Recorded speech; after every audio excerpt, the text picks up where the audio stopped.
Hoje é um dia especial, dia de batismo, dia do pastor, dia dos namorados, muita coisa num dia só, né? Mas como é bom louvar ao Senhor, como é bom bendizer o seu santo nome. Hoje eu estava pensando em trazer, eu já estava escalado para ministrar hoje, o batismo era para ter sido na semana passada, né? E aí eu estava pensando, poxa, a pregação não tem muito a ver com o batismo. Mas depois eu lembrei que tem algum sentido. Como eu vou falar sobre Jonas, né? Jonas ficou 3 dias e 3 noites embaixo d'água, né? O primeiro submarino providenciado por Deus. Então faz algum sentido. Te convido a abrir a sua Bíblia em Jonas, capítulo 4. Nós vamos ler do verso 4 ao verso 11. Jonas, capítulo 4, do verso 4 ao verso 11.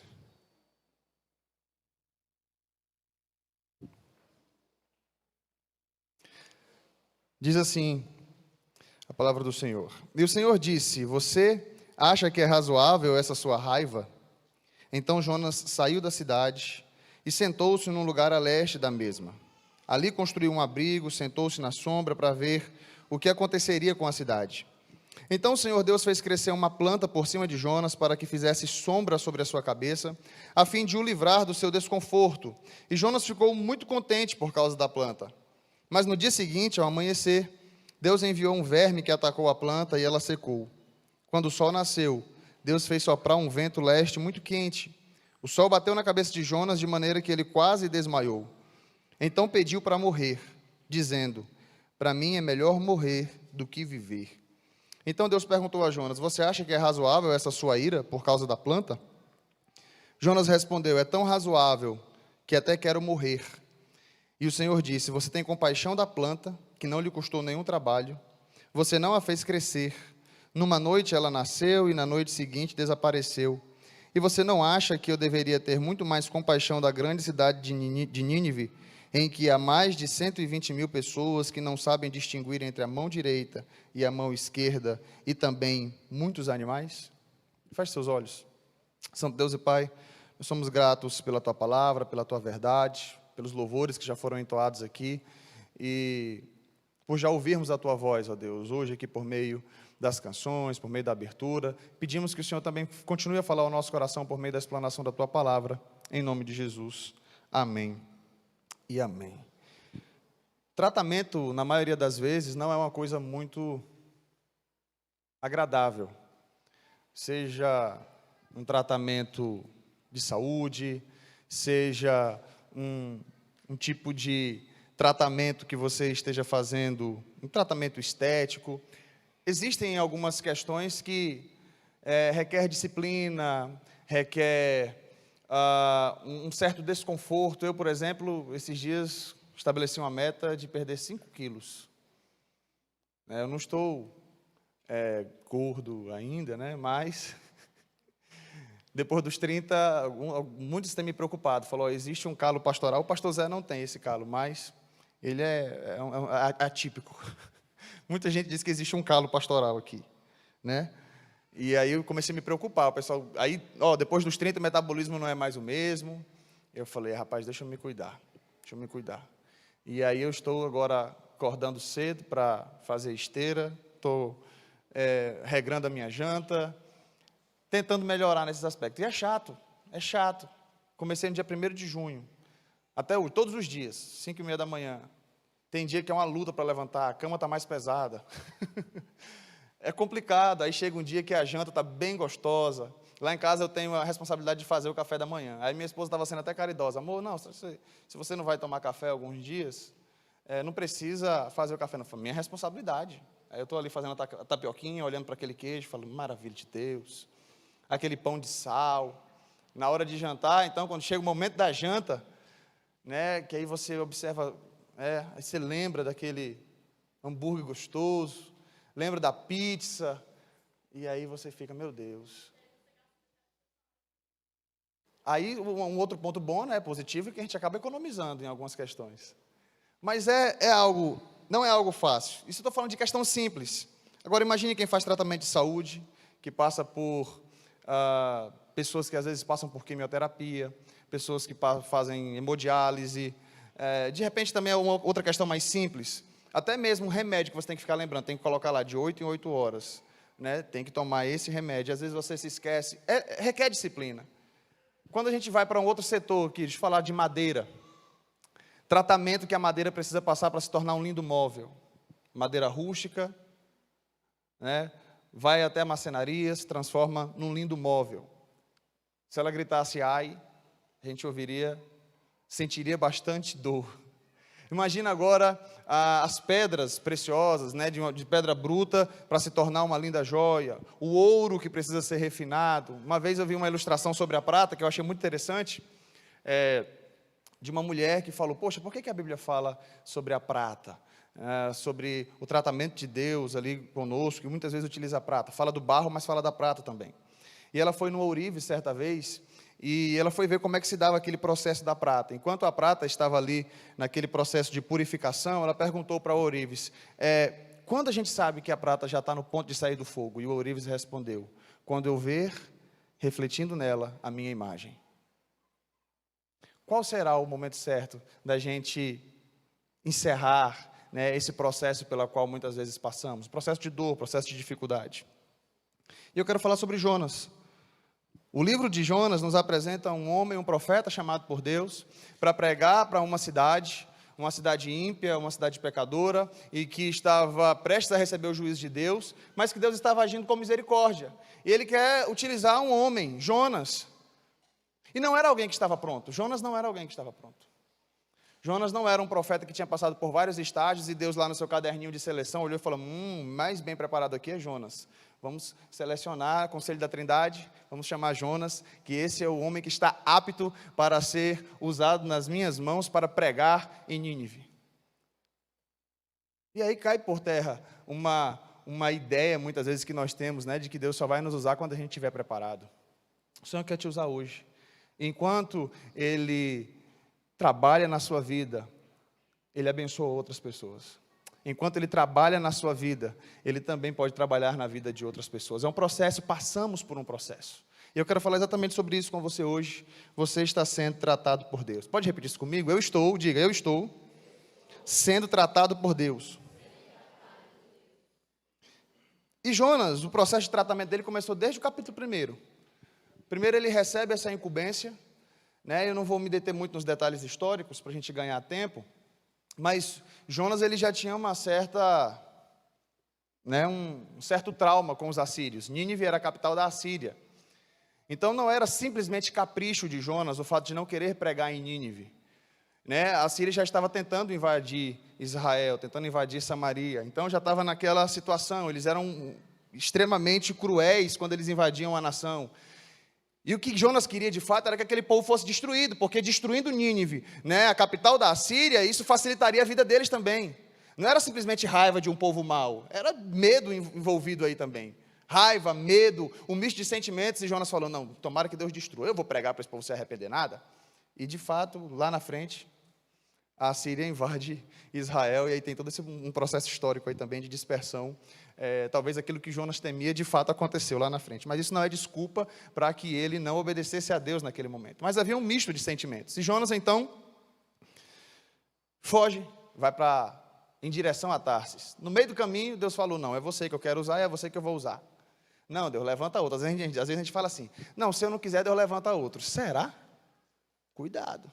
Igual eu falei para os jovens outro dia. Olha o submarino. O primeiro submarino da história. Só que às vezes a gente acha que a baleia, muitas vezes, ou o grande peixe, é juízo de Deus. Você já parou para pensar que o grande peixe é livramento? Jonas estava preferindo morrer do que pregar em Nínive. Porque ele ocorre uma grande tempestade, e aí ele chega para o pessoal e fala, olha, o negócio é o seguinte, o problema aqui sou eu, me joga no mar que está tudo certo. Ele poderia se arrepender, ele poderia ir lá no momento da oração, estava todo mundo clamando para os seus deuses na hora da tempestade, enquanto o navio ia para Tarsis, né? Ele poderia se arrepender e falar, não, Senhor, me perdoe, o negócio está feio, estou vendo que eu vou morrer, eu vou pregar em Nínive. Prefiro pregar em Nínive do que morrer. Não, ele preferia morrer do que pregar em Nínive. Me joga no mar que está tudo certo. E enquanto Jonas está afundando, Deus manda um grande peixe e fala, você não vai morrer não, miserável, você vai pregar em Nínive. o grande peixe veio, livramento. Depois você vai ver o capítulo 2, ele agradecendo a Deus. Agradecendo pelo livramento. Agora eu posso voltar ao templo e glorificar ao Senhor. Mas aí entra no capítulo 3 e parece que está tudo certo. Eu fico imaginando, capítulo 3, versículo 1. A palavra do Senhor veio a Jonas pela segunda vez, dizendo... Aí parece que, Jonas, vamos começar do zero, tá? Segunda chance para você, versículo 2. Levante-se. É muito parecido com o que ele fala no capítulo 1. Levante-se, vá à grande cidade de Nínive e pregue contra ela a mensagem que eu lhe darei. Versículo 3. Jonas se levantou, foi a Nínive, segundo a palavra do Senhor. Aí tem um dado interessante. Ora, Nínive era uma cidade muito importante diante de Deus. Eram necessários 3 dias para percorrê-lo. Jonas começou a percorrer a cidade caminho de um dia e pregava dizendo, ainda 40 dias e Nínive será destruída. A versão da NVI vai dizer que Jonas, durante um dia, pregou em Nínive. E aí eu falo, poxa, se o texto diz que era necessário 3 dias para percorrer, Jonas fez em um dia. Ou se ele não conseguiu percorrer a cidade toda, ele só fez em um dia. Falou, Senhor, eu não vou conseguir andar na cidade toda não, um dia eu vou andar aqui, vou pregar o que dá para pregar. Jonas não estava com muita vontade de fazer o negócio não. Estava fazendo de maneira desleixada. O que eu acho mais interessante é que deu certo. O povo não teve jeito. Se você quiser, se você não quiser, se Deus quiser, vai acontecer. E aí Jonas foi, pregou, meio que a contragosto, mas foi suficiente. Eu fico imaginando Jonas pregando. Olha, se arrependa que Deus vai mandar juízo. Olha, se arrependa que Deus vai mandar juízo. Olha, se arrependa que vai vir fogo. Mas como assim? Vai mandar fogo. Vai mandar fogo. É o pecado de vocês que já chegou no coração de Deus, seu bando de pecador. Pregou. A mensagem chegou no rei. Proclamou jejum, vestiram-se pano de saco, o povo se arrependeu. Você acha que Jonas ficou satisfeito? Capítulo 4, versículo 1. Jonas ficou muito aborrecido, ficou com raiva. Jonas ficou com raiva porque o povo se arrependeu. Ele orou ao Senhor e disse, Senhor, não foi isso que eu disse, estando ainda na minha terra?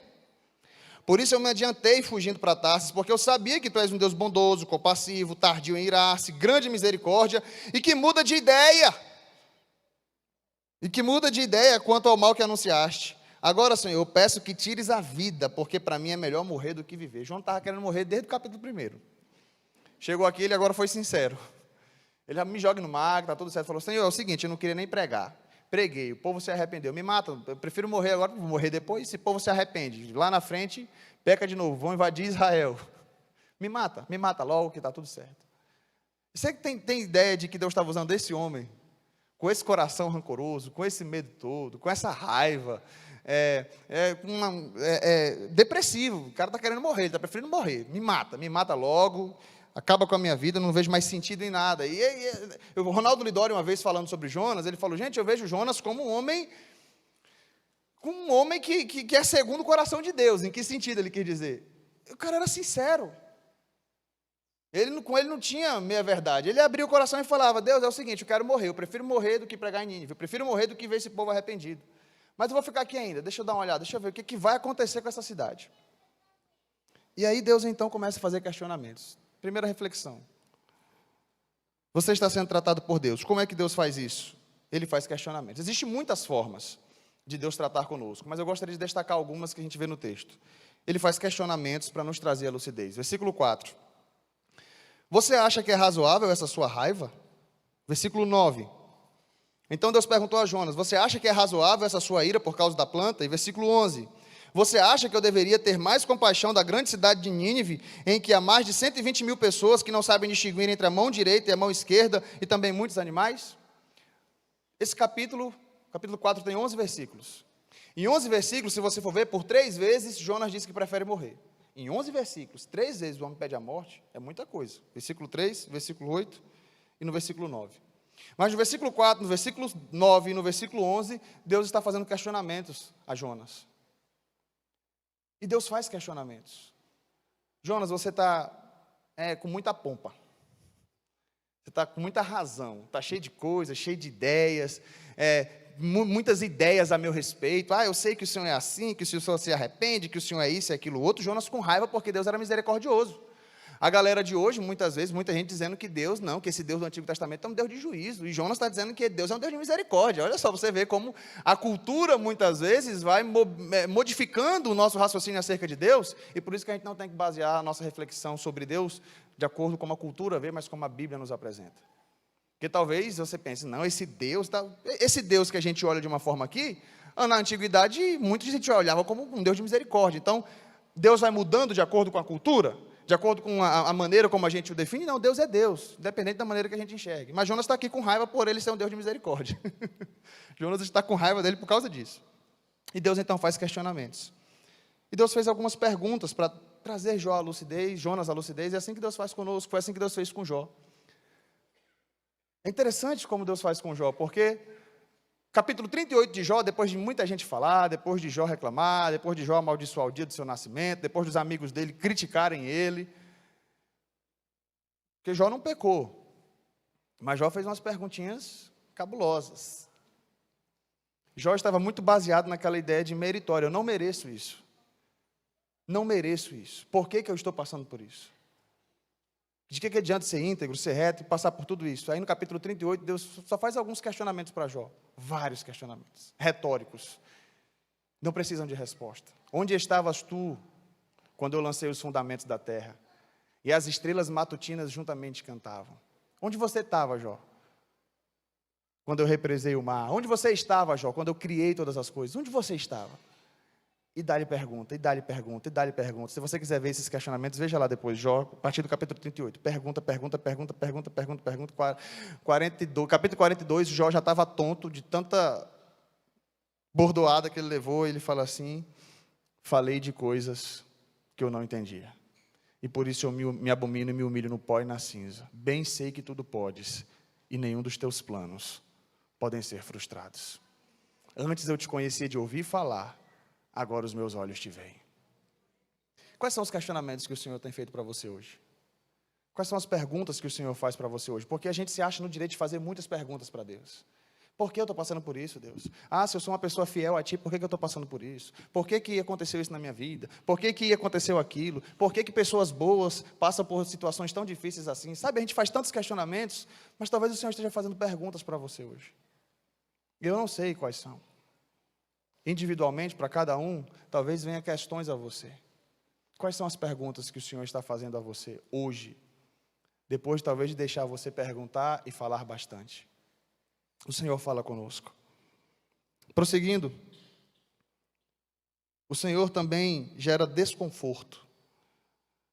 Esse processo de tratamento por Deus gera desconforto. Versículo 6 ao versículo 8. Então o Senhor Deus fez crescer uma planta por cima de Jonas para que fizesse sombra sobre a sua cabeça, a fim de o livrar do seu desconforto. E Jonas ficou muito contente por causa da planta. Olha só, Jonas ficou contente, gente. Interessante, eu acho que é uma das poucas vezes que isso aparece no livro. Jonas ficou contente por causa da planta. Mas no dia seguinte, ao amanhecer, Deus enviou um verme que atacou a planta e ela secou. Quando o sol nasceu, Deus fez soprar um vento leste muito quente. O sol bateu na cabeça de Jonas, de maneira que ele quase desmaiou. Então pediu para morrer, dizendo, para mim é melhor morrer do que viver. Deus gera desconforto nesse processo de tratamento conosco. Deus estava querendo ensinar algo para Jonas. Deus estava querendo ensinar algo para ele. Deus estava mostrando para ele que o mundo não girava em torno dele, dos seus pensamentos, daquilo que ele acreditava, daquilo que ele achava que era correto ser feito. E Deus faz isso conosco. Deus gera desconforto para nós. Deus gera desconforto nas nossas vidas. E muitas vezes, para nos tirar do conforto das ideias, do conforto dos nossos pensamentos, do conforto das nossas convicções. Tem um certo pregador que, algumas vezes, no início das pregações, ele falava assim, Senhor, tira-nos da mesmice do conforto e coloca-nos na rota de confronto. Quais são as dificuldades que você tem enfrentado e que você consegue compreender e entender que é o próprio Deus trabalhando por meio delas? Na história de Jó eu acho algo muito interessante, porque Satanás aparece no começo da história, meio que pedindo autorização a Deus para tocar na vida de Jó.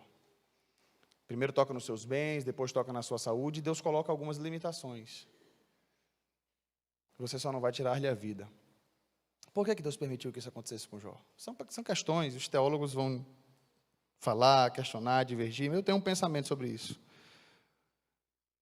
Deus ainda queria aproximar Jó dele. Jó era um homem íntegro, reto, que se desviava do mal, mas lá no final o próprio Jó confessa, antes eu te conhecia de ouvir falar, agora os meus olhos te veem. Jó ainda precisava se aproximar de Deus, porque Jó ainda confiava muito em si. E é um perigo muito grande confiarmos em nós. É um perigo muito grande confiarmos no jejum que a gente faz, no sacrifício que a gente faz pelos nossos filhos.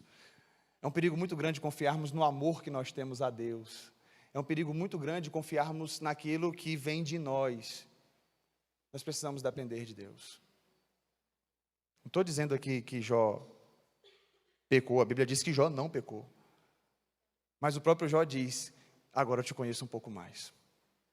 Agora eu estou mais perto de ti. Agora eu estou mais próximo do Senhor. Tinha Satanás interesse que Jó se aproximasse mais de Deus? Claro que não. Mas Deus tinha esse interesse. Paulo tem um momento que ele chega assim e diz: foi-me posto um espinho na carne, mensageiro de Satanás para me esbofetear. Qual era o propósito? Para que eu não me ensoberbecesse com a grandeza das revelações. Paulo foi até o terceiro céu. E aí Satanás coloca um espinho na carne, para que Paulo não se envaidecesse. Será que era propósito de Satanás a humildade de Paulo? Não, isso era propósito de quem? De Deus. Então Deus, quando Ele quer fazer, Ele faz qualquer coisa. Então talvez tem situações que você às vezes passa e fala assim: mas isso aqui só pode ser coisa do diabo. Aí o diabo fala: rapaz, eu até queria, mas... Tem aquela pessoa que está do seu lado assim, que você fala: rapaz, isso aqui é um mensageiro do cão. Aí Deus fala assim: foi eu que enviei. Você ficar mais humilde. Às vezes, o diabo faz as coisas achando muitas vezes que vai nos destruir, e Deus está aqui só observando. Não sabe de nada, inocente. Ela vai crescer, ele vai vencer. Isso é para o crescimento dele, isso é para a vitória dele, isso é para a humildade dele. Martinho Lutero dizia: o diabo é o diabo de Deus. Deus, Ele age soberanamente para os seus propósitos. E um dos grandes propósitos de Deus é nos tratar e nos tornar pessoas que sejam úteis na mão dEle. E ainda nesse processo que você está, passando por esse processo, muitas vezes se sentindo alguém rancoroso, a gente sabe, né? Poxa, Senhor, eu tenho tanta dificuldade de perdoar. Deus te usa também. E na medida que Ele te usa para abençoar outras pessoas, Ele vai trabalhando na sua vida. E às vezes trabalha exatamente nesse processo. É amando por alguém, orando alguém. Teve um irmão lá em Macapá que a gente chegou a fazer um processo ainda inicial lá da Igreja Multiplicadora, e tinha um cartãozinho de 5 pessoas que você vai começar a orar para evangelizar, para discipular aquela pessoa. Ele colocou uma pessoa que era uma pedra no sapato dele. E aí, como a gente conversava, né, gabinete, essas coisas, e aí ele falou: pastor, eu coloquei aquele fulano lá na minha listinha de oração.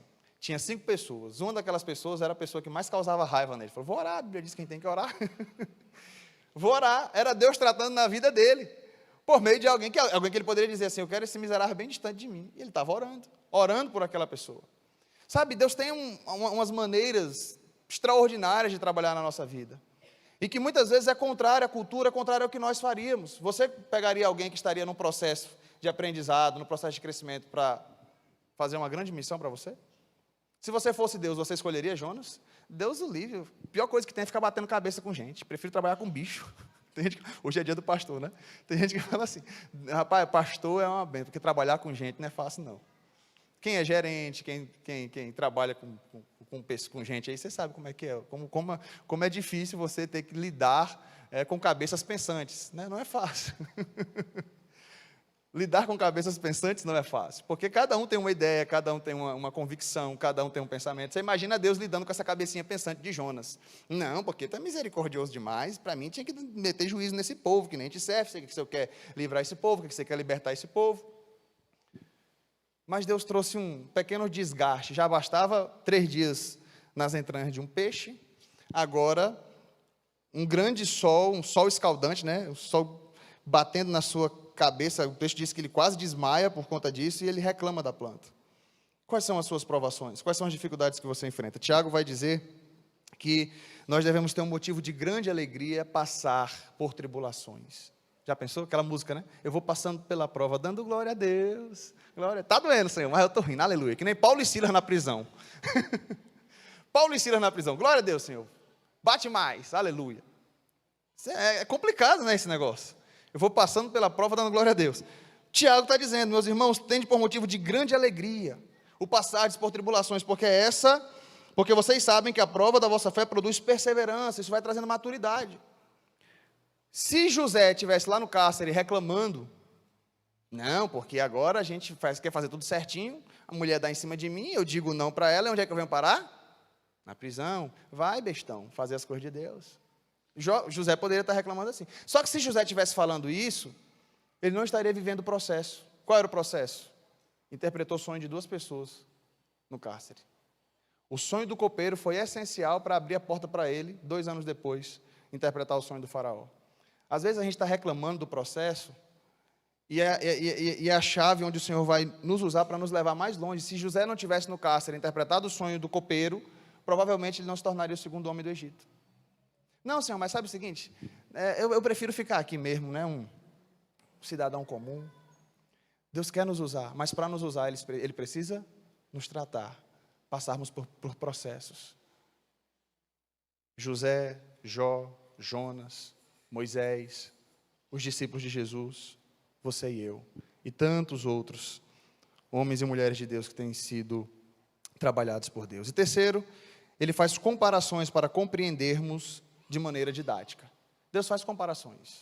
E a comparação que Deus vai fazer agora com Jonas, aqui no versículo 11, versículo 9. Então Deus perguntou a Jonas, você acha que é razoável essa sua ira por causa da planta? Jonas respondeu, sim, é tão razoável que eu quero morrer. E o Senhor disse, você tem compaixão da planta que não lhe custou nenhum trabalho. No versículo 11, e você não acha que eu deveria ter muito mais compaixão da grande cidade de Nínive, que há mais de 120 mil pessoas que não sabem distinguir entre a mão direita e a mão esquerda, e também muitos animais? O Senhor está fazendo uma comparação com Jonas. Você está tendo misericórdia dessa planta, e não está tendo misericórdia com 120 mil pessoas, que não sabem distinguir a mão direita da mão esquerda. Espiritualmente falando, o que Deus está dizendo para Jonas é, você não tem noção que essas pessoas não têm o conhecimento que você tem, é por isso que elas agem assim? Eu acho que isso, irmãos, só tentando jogar para os nossos dias, e é preciso ter cuidado para falar essas coisas, até porque a gente está muito politizado, né? E é complicado, porque se a gente fala uma coisa, parece que a gente já é do outro lado. Mas eu estou pensando em algumas questões relacionadas à violência que a gente vive, ao desejo que muitas pessoas têm de que no Brasil tem a pena de morte, e por aí vai e tal. Eu até acho que uma coisa bem estudada, bem trabalhada, é algo necessário de se discutir, de se falar, porque sempre foi assim e tal, por que no Brasil não é, que a nossa lei é fraca e tal. Mas e se a gente refletisse assim, usando esse raciocínio de Jonas, tá? Não quero ir para argumentos. O raciocínio de Jonas. Jonas falou, 120 mil pessoas, cruéis, maus, estão a ponto de invadir a nossa terra. Mata, Deus. Deus fala assim para Jonas, essas pessoas não sabem, espiritualmente falando, não sabem nem distinguir a mão direita da mão esquerda. E eu estou te usando como um instrumento para pregar para elas. Qual é o nosso raciocínio, o nosso pensamento, muitas vezes? Claro que a lei tem que ser forte, tem que ser rigoroso com o crime, etc. Mas o nosso pensamento como cristão, observando crianças, pessoas que nasceram na criminalidade, que o pai dela ensina ela a fazer isso, e que para ela vai dar orgulho para o pai dela quando ela chega com o celular em casa, dizendo, olha pai, consegui hoje. Os valores dela são esses, que não, espiritualmente falando, não sabe distinguir a mão direita da mão esquerda. Só uma reflexão. Às vezes a gente está como Jonas.